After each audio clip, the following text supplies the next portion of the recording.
Ramogi achiel kuom sigana makende benwa ikoni otieno makawuono. Komo nyuol en wach makowachi to paro thoro dhi mana kuom joma mine. Kata kamano moko kuom chuo osechiwore mar loko sigana ni kendo chako komo nyuol kokalo dino dundu mar tong' mar chuo.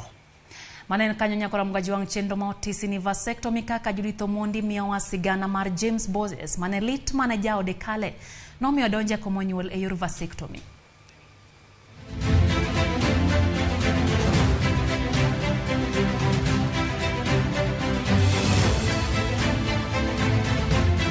Ng'eny ong'eyo ni gima kamano kidhi timo tich chal ng'amiroyo. Pogruok manie kinda gi ng'ano moko toyo en ni an ok agol kodhi. To gik modong' to tiya kaka onego bed ni tiyo. Nitie kata chuo moko mabe ok wuo kata gi monde en ubire gotieno kosemer lokri kod.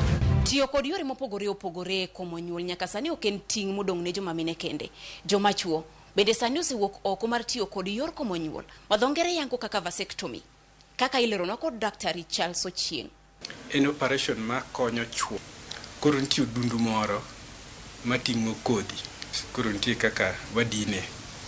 Koro kwasidine pod dichuo nyalo timo tich te oko mi mama oko mi mach. To kende timene dichuo from 21 years. E kinde ma ng'ama miyo mako ich mane ok ochano to seyo bet kuomgi kendo moko kuom joma chuo yuare chien. Moko kuom joma mine bende osewito keny mag-gi nikech midhiero mane okel kod tiyo gi yedhe mag komo nyuol. Ma kuma oriwo chwe mar del, dhero, neno malo moruyore mohewo dichiel e dwe. Penjo en ni bende chuo osekawo okang' mar twak kod joutegi ewi yore mag komo nyuol magitiyogo. To bende giselalore ewi kaka ginyalo konyogi e tieko midhiero magiyudo e kinde magitiyo kod yorego e komo nyuol.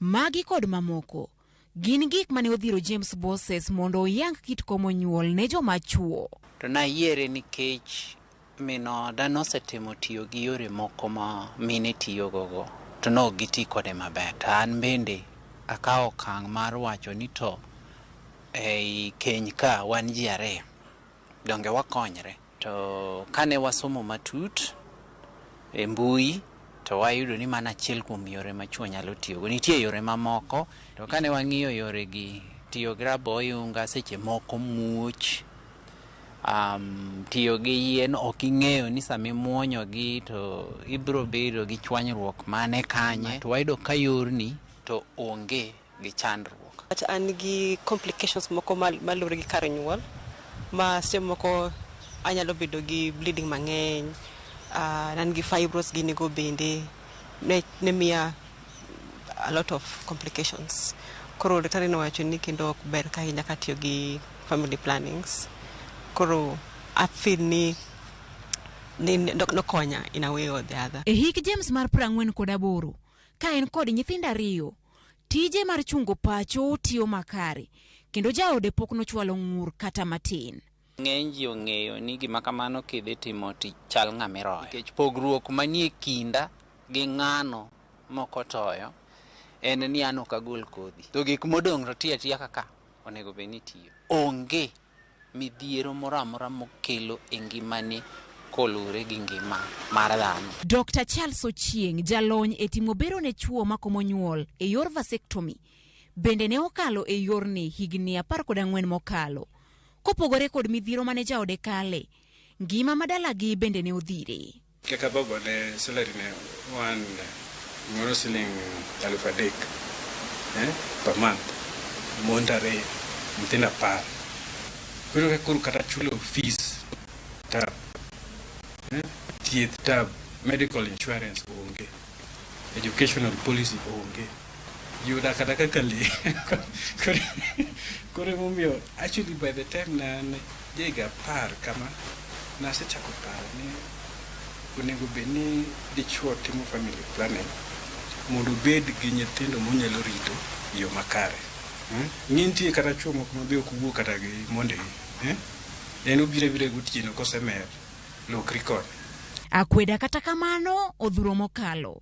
Joma ng'eny kata osiepe ga maseloso go penjo gikuongo gi penjo ganto to kuchwanyuru gi minot to ichaki yudo nyadendi moro ibo timo nang'o?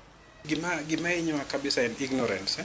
Ka ji ok ong'eyo in detail what it is, so you start having a lot of rumors and hearsays and propaganda. Kete dakteche be thothgi pok obedo trained on what vasectomy is.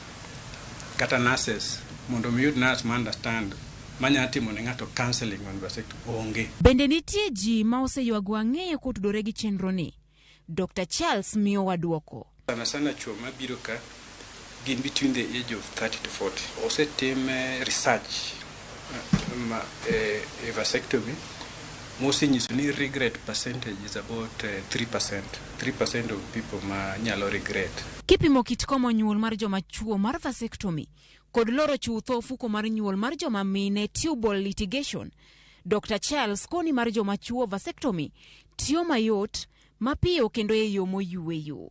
Can you the safety profile mar vasectomy ki compare gi safety profile mar tubal ligation mar joma mine? Tiyudo ka vasectomy ni ber kabisa malo mar joma mine. Kit mar joma mine tubal ligation nyaki yao iye yao imama yud tubes mar joma mine. Lakini ngine mar dichuo to yudo yot nikech it's much easier, it's much safer, much cheaper.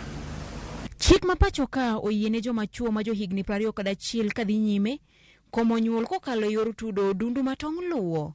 Mak mana ni kapok ng'ato otimo ma, chik dwaro ni nyaka obed jal mapache ler ma oseng'ado ni koro kodwar koth nyodo mamoko kata mapok onyuol to timo andika manyiso ni oyie mar timo vasectomy. Judith Omondi, Ramogi TV.